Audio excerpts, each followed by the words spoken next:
I first really became interested in Darwin and the history of evolution when I was an undergraduate. And it struck me then that there was a lot that still wasn't known about the history of evolution, and what a great change it was in the history of science. You went from the whole scientific community thinking that evolution was a crazy idea to that being completely reversed. And there were just a couple of people who had made this radical change in science. And so that's what made me really interested in finding out about them.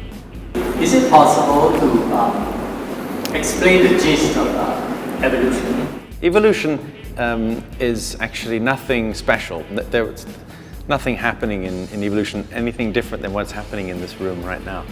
This is it. This is life.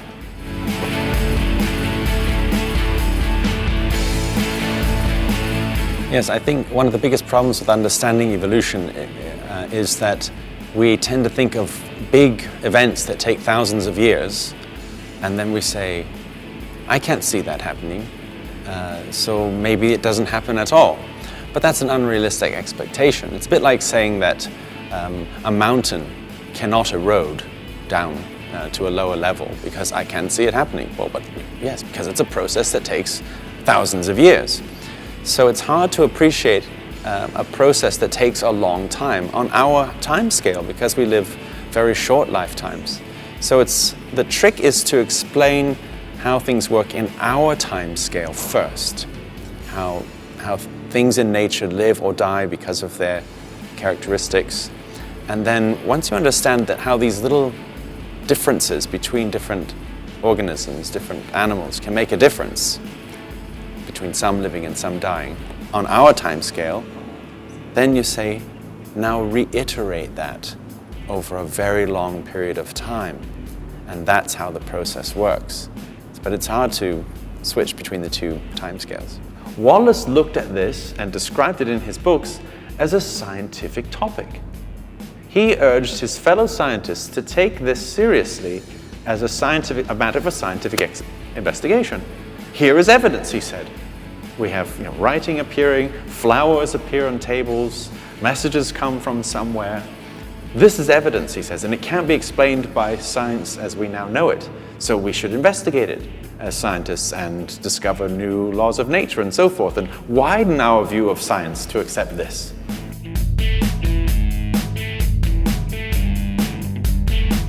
Well, the challenges are always finding out about things because it's so long ago, everyone's dead, and their world is gone. So trying to piece together a vanished, invisible world is very tricky. There are only little fragments of evidence left, which is why I was so excited to discover the newspaper database done by the National Library. What a gigantic treasure trove of information. It's absolutely amazing. And it's free. I mean, who could ask for more? A big pleasure for me is finding out something new, or finding out that something that we used to believe is different than we thought. That's always a huge pleasure. So, for example, people used to say that, well, Wallace and many other writers said that there were so many tigers in Singapore in those days that a person per day was killed. And everyone has repeated this story up until the present day. This has just been reprinted and reprinted. But it turns out that it wasn't true. It was just a legend that people told Wallace when he came to Singapore for a visit. So to find out that and many other things are different than we thought, that's always a huge pleasure for me because I feel like I'm doing some good.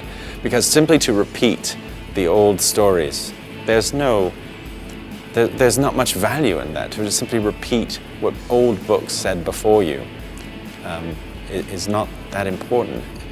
The challenge is to go back to the original sources and read them for yourself and try to figure out what happened. And many things turn out to be exactly as you expected, but sometimes things will turn out to be different. Traits like altruism and also moral uprightness are evolutionary traits. But I would have thought that if you are altruistic, you would sacrifice yourself to save others. Well, that's exactly the question. Is it right or not?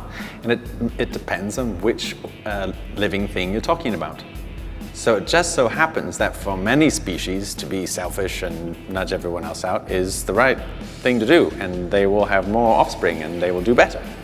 But in some social species, in which you have social groups, in which the society, your group, is composed of your relatives, that selfish strategy actually does not work best over the long term.